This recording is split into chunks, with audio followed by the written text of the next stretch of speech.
evening. So, a bit of a later live than normal today because I was doing coaching calls and hot seats this morning for my membership.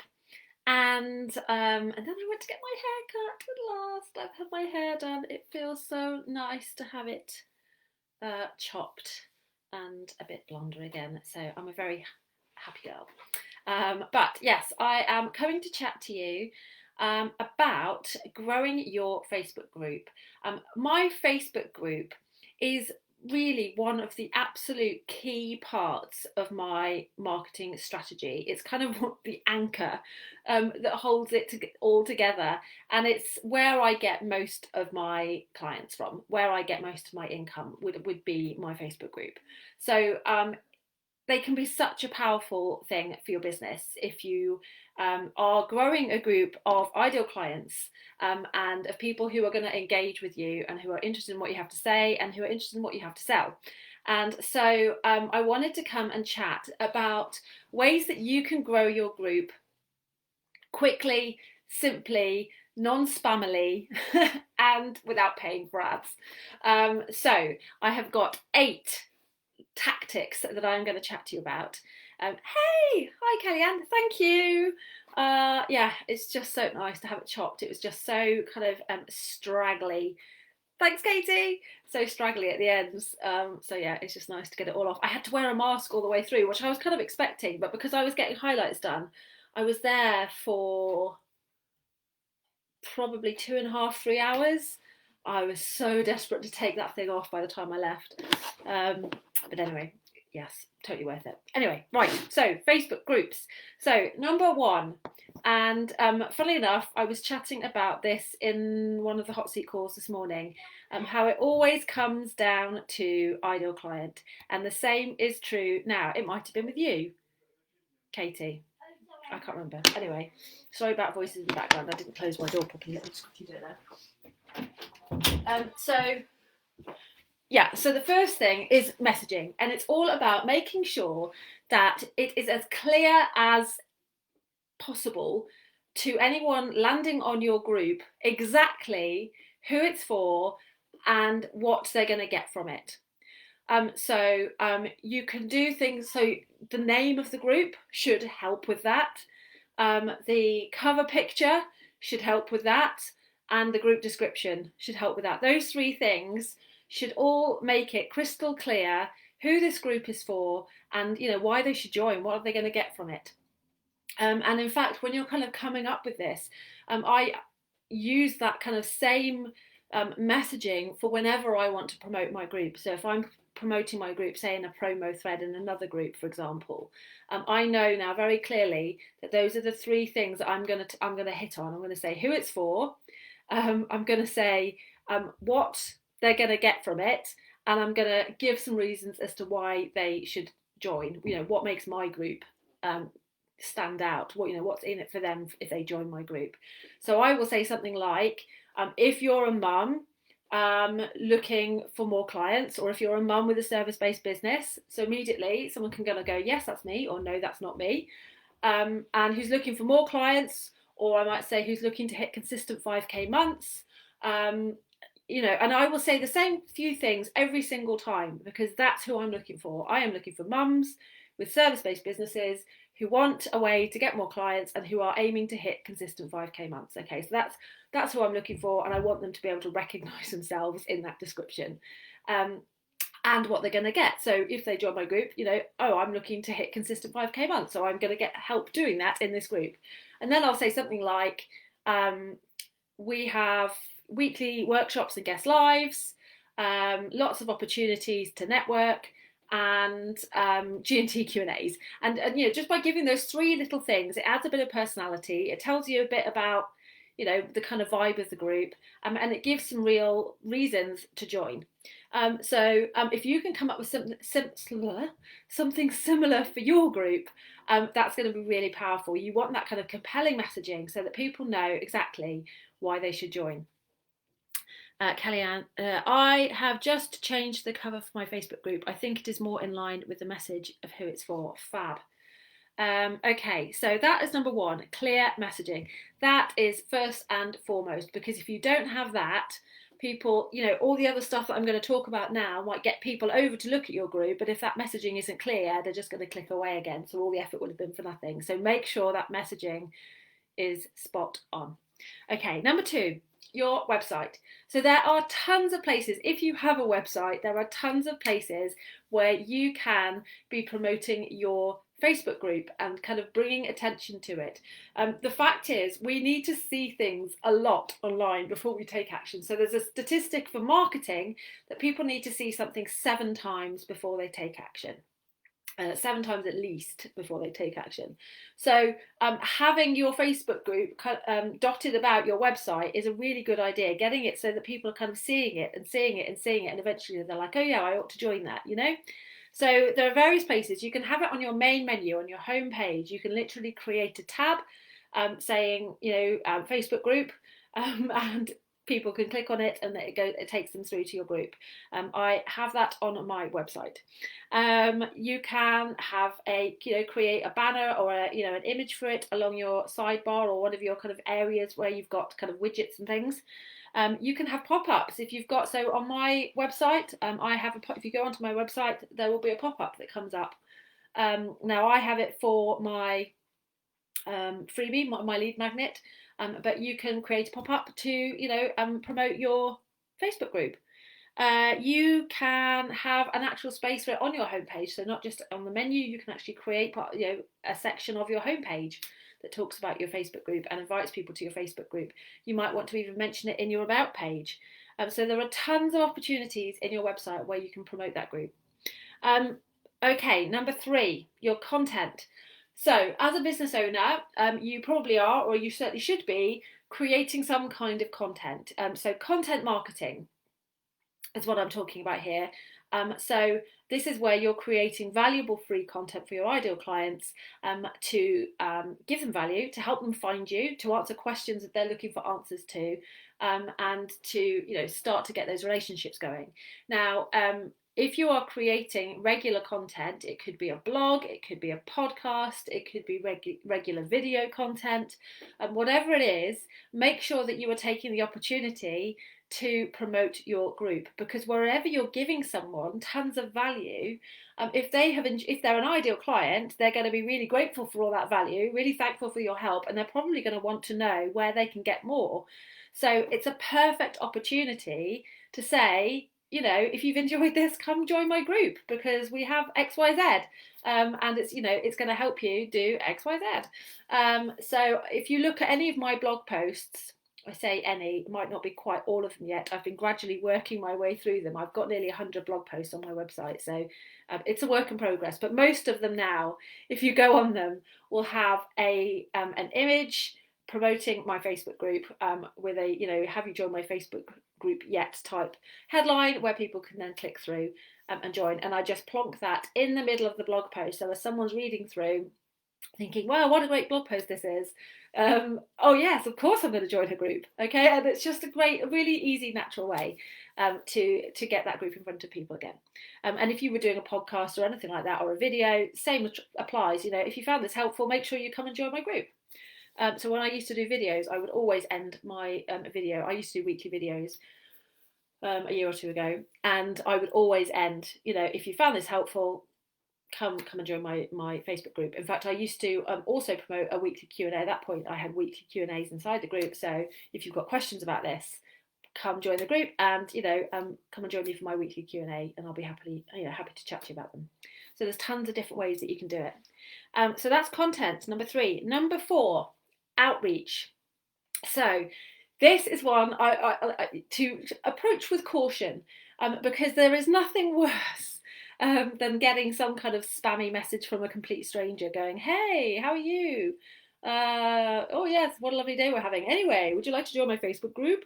No one likes that. And I don't know about you, but I've been getting a ton more of those types of messages during lockdown. And yeah, don't be that person. So But there is a way to do this well, and a way to do this effectively that isn't spammy. And that is simply by, again, giving value. Finding where your ideal clients are, what Facebook groups they're in, and having conversations, answering questions, being helpful, having conversations. And then when it's natural to do so, if it's natural to do so, saying, actually, I've got a Facebook group that helps with that if you'd be interested. And, just when you do it that way, it's natural and it's actually helpful. And when you've already helped someone and answered their questions, and when you're showing up regularly in a specific group and people perhaps start to recognize who you are, and what you help with, then it becomes, instead of spammy, it just becomes something that, people are keen to join. So that's another option.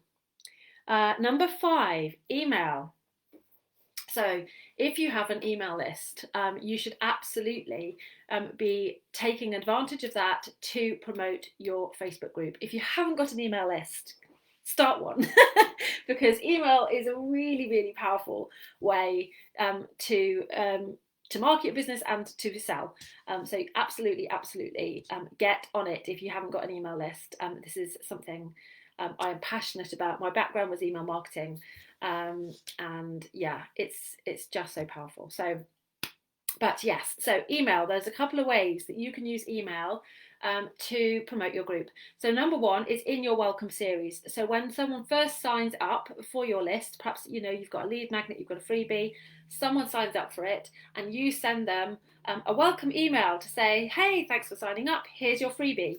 And what most people do is we'll have not just a welcome email, but a welcome series. And so you might have a couple of emails, 2, 3, 4, 5 emails. And this is an opportunity for you to help your new subscriber get to know you better. And so the types of thing that you might include in a welcome series would be, where else you can find me. You've just signed up to my email list.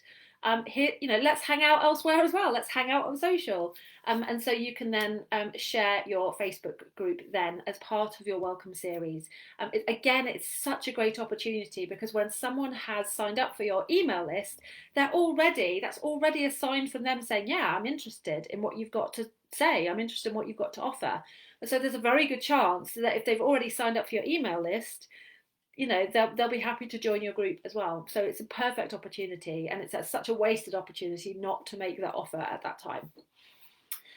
Another, of course, opportunity for email is just your regular newsletter. So again, if you've got an email list, but you are not sending a regular email to your list, get on it. Because that's the point. The point of having an email list is to keep that regular content, to give regular value, and to build those relationships, to nurture the people who have signed up, who've raised their hand and said, yes, I'm interested in knowing more. If you then just go quiet and don't give them any more, then it's, all that effort that you've put into growing the list in the first place is kind of a waste of time. So make sure that you are staying in contact with your list regularly. And part of that can be to share your Facebook group. So something that I might do with my list is, if I've got a guest speaker or something, happening in my group, I might send an email just to say, hey, just wanted to let you know that over in my group at the moment, or over my group tomorrow, we've got this going on. And it's the two complement each other really well. So make sure that you're using your emails as a way to let people know what's going on elsewhere on your socials, and in particular for this live, in your Facebook group. Okay, so, and another one for email is your signature. Actually, Facebook, there is a feature in your Facebook group where you can embed an invite to your group in your email. So if you go to your group, on the right hand side you'll see embed Facebook group or something like that. I can't remember exactly what it says. And if you click on that, it gives you some code to copy, and you can go and copy and paste that into the template of your email, and it gives you a little invite. Now I'm with ConvertKit, and my invite is in my email but isn't clickable, which is kind of annoying. I think it's meant to be clickable, and I'm not sure whether that's a ConvertKit thing or whether it's a Facebook glitch thing. But for some reason mine isn't clickable, but I don't know if that's the case across the board. But I think it's still worth it because it's still got an image of the group, it's got the group description, so it's still a visual reminder for people to go and check out the group. Okay, what's next? Number 6. Number 6 is your thank you page. So kind of linked with email marketing, but I guess the step before. So when someone signs up, now this could be for a lead magnet, a freebie, or it could be if they've actually just bought something from you. You know, on that thank you page where you're kind of going, hey, thanks for signing up, or thanks for buying, or whatever it may be. Invite people to your group, because again, that's a really great opportunity. You've just got someone at the point where they've already just signed up for something, or they've just bought something from you, so they're interested. You know, they're at the moment, you've got their full attention. So what better moment than on that thank you page? You know, it's such a great space actually, and people so often kind of just waste it and just go, thanks, you're in, that's it, off we go, you know. But actually, you've got someone's full attention there, and they're in a good space around you because, you know, they have just signed up for something. So what better time to say, hey, join my group? So yeah, that's another really good one. Okay, number 7. Of course, I have to talk about your Facebook page. The two go hand in hand. There's a great functionality on your page where you can pick the button that you want. So there's various options that you've got. One is like to send a message.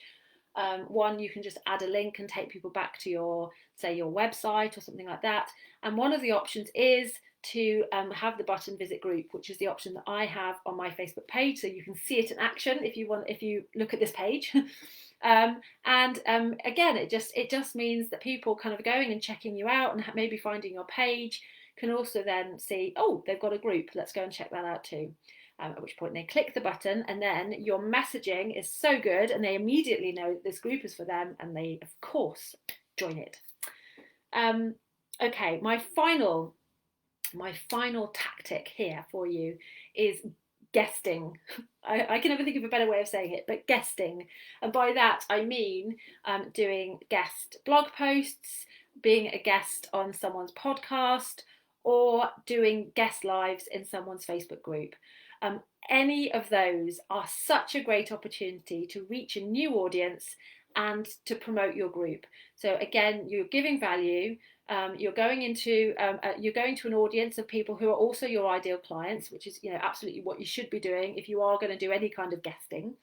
Is making sure that you're doing it in places where your ideal clients are hanging out. Because if it's with a completely different audience who aren't your ideal clients, you know, it's not really, there's no benefit there for you. So go and find the places, the podcasts, the Facebook groups, the blogs that have your ideal clients as their audience, and, you know, get out there and do some guesting and invite people back to your group. You know, so if you found this helpful, if you'd like to get to know me better or whatever, come join my group. So those are my 8 tactics. Clear messaging, use your website, in your content, outreach, email, thank you pages, Facebook page, guesting. So go and use some of those, and I promise you, your Facebook group will start to grow. Don't fall for the whole numbers over quality. Always make sure that you are getting quality people in your group. That is so much more important than just going for the numbers. It can be tempting because it's so nice to see those numbers going up, you know. I think it's some kind of like chemical in the brain or something. It's, you know, but yeah, it's better to have the ideal clients, the people who are actually going to engage, who are actually going to buy from you, than just having a group full of people who, you know, who aren't ever going to be customers, clients. So I hope that was helpful. Let me just check there aren't any other questions. Speaking of questions, I do have a Q&A over in my group tomorrow. So if you haven't yet joined my group, do make sure that you have. Katie and Kelly, I know that you both have. I love your website. I usually lose myself reading it for hours, as you know. That makes me so happy. I didn't know that. I'm MailerLite, so I'll give it a try. Yes, if you can't find where to do it, let me know, and I'll show you. But yes, so yes, come and join Fully Booked Mums if you're not already a member. We have a Q&A tomorrow, 7 p.m. It's a G&T Q&A, no less. So do come and join us. Have a wonderful evening, and I shall see you soon. Take care.